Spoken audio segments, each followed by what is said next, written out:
जनाधिकार संघर्ष परिषद जेएसपी के आदर्श अय्यर ने बेंगलुरु में शिकायत दर्ज कर केंद्रीय मंत्री निर्मला सीतारमण के खिलाफ कार्रवाई करने का निर्देश देने की मांग की थी।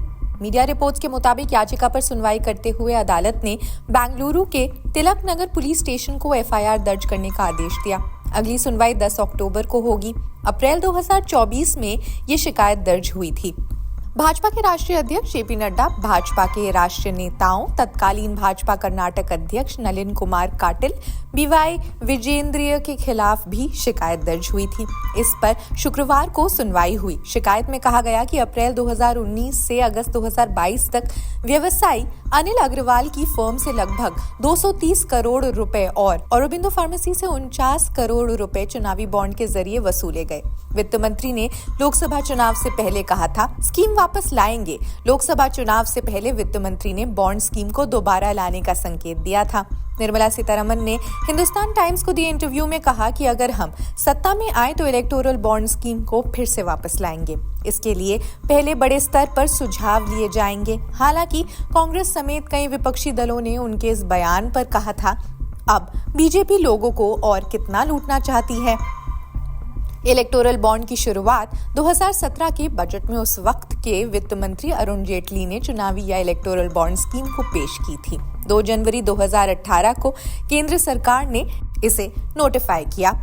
ये एक तरह का प्रोमिसरी नोट होता है, जिसे बैंक नोट भी कहा जाता है।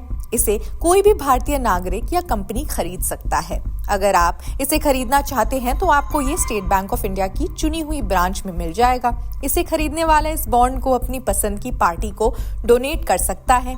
बस वो पार्टी इसके लिए एलिजिबल होनी चाहिए। इस योजना को 2017 में चुनौती दी गई थी, लेकिन सुनवाई 2019 में शुरू हुई।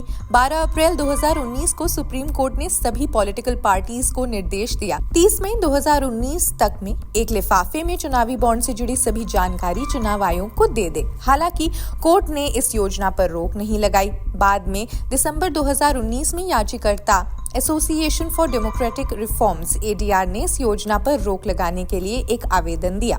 इसमें मीडिया रिपोर्ट्स के हवाले से बताया गया कि किस तरह चुनावी बॉन्ड योजना पर चुनाव आयोग और रिजर्व बैंक की चिंताओं को केंद्र सरकार ने दरकिनार किया।